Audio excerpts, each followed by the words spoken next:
Hi everyone, my name is Karim Adiji, and today I'm going to be doing my marketing assignment vlog. Basically, I'm using Samsung as my case study, and I'm going to be talking about like the STP process, which is the segmentation, the targeting, and the positioning. And also, I'm going to be talking about the marketing mix and also the pestle analysis of Samsung. Before we get started, I would like to define what marketing is.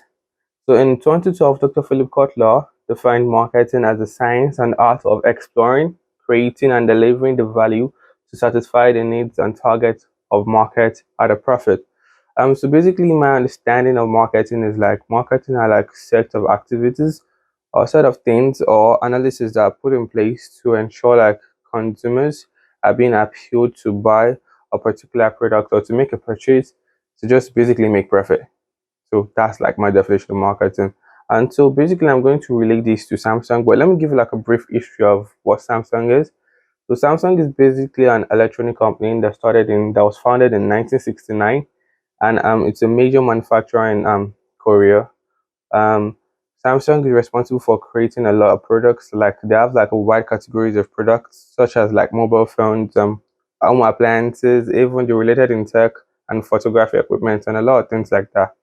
So basically, let me start with Samsung Pestle Analysis, and these are the set of tools that are used to access and prepare for external factors that can affect the organization. So basically, these are like the political, the economical, the sociological, the technological, the environmental, and the legal aspects that can affect Samsung externally. So let me start with political. So political, these are a set of like political factors such as government policies and political attitudes that can be a threat or affect Samsung in any way. So basically, for example, in 2017, Samsung paid a large amount of money to two non-profit organizations for political support. This caused a backlash to Samsung, but overall, in terms of the shares, there was an increase in Samsung shares. Basically, let's move to economical. So the world's economy keeps on changing, and the economy of the world is unstable, especially during and after the pandemic. So Samsung as an organization needs to prepare and kind of predict what the economy is going to look like. For example, the currency strength of different countries have reduced over time, and Samsung is a multinational company. So this definitely affects Samsung sales and the kind of quality to maintain the quality of production. So basically, Samsung actually predicted that their mobile phone sales will increase in 2023 as it is currently dropped in 2022. So these are factors that Samsung can use to prepare economically. So I'm going to talk on social now. Like I said, Samsung is a global organization. This means Samsung has to adapt to different cultures and different social factors in different countries to stay relevant. So the social culture of the world is actually shifting, and there's like a fast change, and Samsung has to put those implementation into place to make sure they stay relevant and they adapt. Since Samsung is a Korean company, basically, and it wants to go global, and it's actually global, they need to adapt to different social cultures of different countries.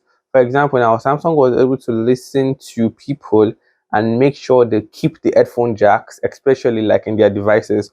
Unlike the competitions like iPhones that removed like the headphone jack, Samsung stayed with the headphone jacks because they were able to listen and people really wanted that to stay. So Samsung is known as an innovator. Samsung as a company innovates a lot of devices and a lot of first. But this doesn't mean Samsung hasn't faced some challenges. Like in their Note 7 series, a lot of consumers explained that there was like an explosion, like the battery explosion on the phones. So Samsung had to recall over 2 million Samsung S Note 7, which cost Samsung about like 5 billion US dollars, which was a dent in Samsung's image. But Samsung was able to recover from it by bringing out more series and also fixing the issues. So now let's talk about Samsung environmental factors. In 2020, Samsung received industry first global recognition for environmental sustainability. So basically, with the help of technology, innovative technology, Samsung has been able to minimize waste in their production. So for example, now in Samsung's production, Samsung reduces the waste of water, and they also help to create energy efficient products to reduce indirect greenhouse gas emissions. So let's talk about the legal factors. Samsung as an organization has faced legal backlash. For example, Solar sued the Korean tech giant in East Texas in 2019, arguing Samsung Galaxy smartphones and other products infringe its display patent. Then Samsung had sued them, which was last year, saying Solar in Manhattan last year for allegedly violating the settlement agreement by continuing to prosecute existing lawsuits and bring in new ones. So Samsung has been able to make sure that some Lego factors have been put in place to help the organization as a whole. Okay, so basically I'm going to move to the marketing mix concept, and according to Philip Kotler, marketing mix is a set of controllable variables that the firm can use to influence buyers' response. These variables refers to the 4 Ps, which includes product, price, place, and promotions. So in my understanding, these are like set of variables that are kept down to just influence buyers to make purchasing decisions. So I'm going to start with product. And products, these are basically different goods and services that an organization offers. So this includes categories, attributes, features, benefits, and uses of the product. Samsung as an organization is a giant and has many categories of products. Samsung have categories of products from video and photography cameras to home appliances to IT related devices to accessories and even mobile phones. So let's move to price. This is the value and amount that is charged for goods and services. Samsung is a multinational organization that has different categories of products with multiple pricing methods like competitive pricing, pricing scheming, and product line pricing. So let's talk about place. Goods and services must be strategically placed where consumers have access to it. Samsung is a global organization and sells its products to retailers around the globe.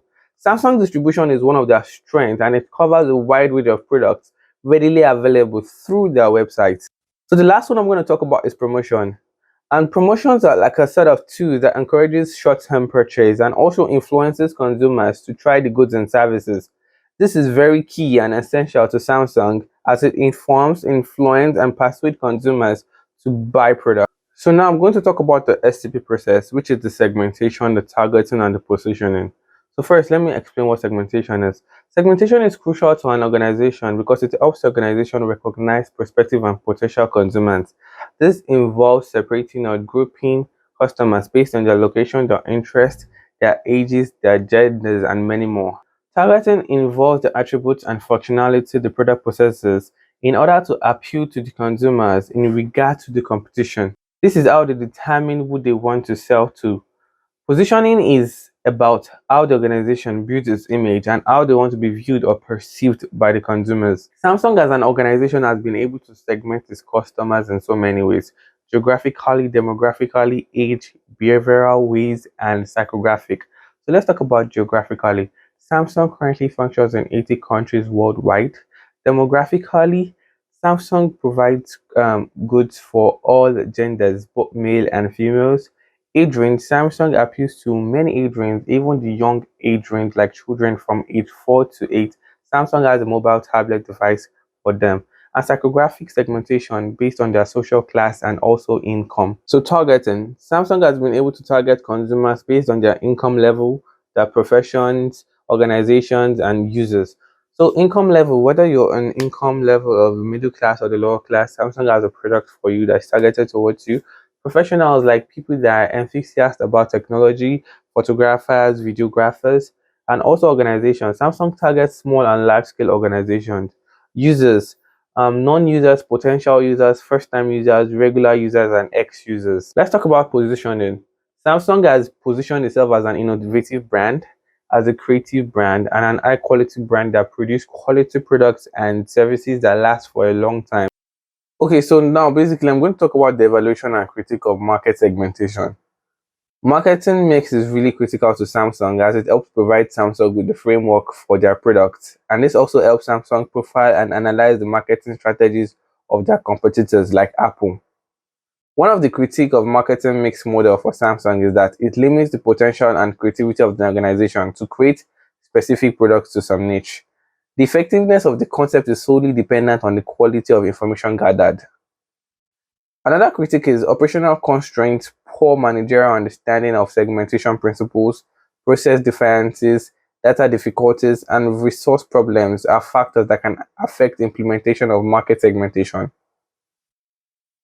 One of the major benefits of segmentation can only be achieved if the process is managed effectively and segment solutions are properly implemented. Experience reveals the segmentation is not always straightforward with organizations, reporting many problems in making segmentation work. Understanding implementation barriers, why and when they occur, is important if these problems are to overcome. Okay, everyone, we've come to the end of this vlog, and I know I've been able to give you factual information about Samsung. So thanks for watching.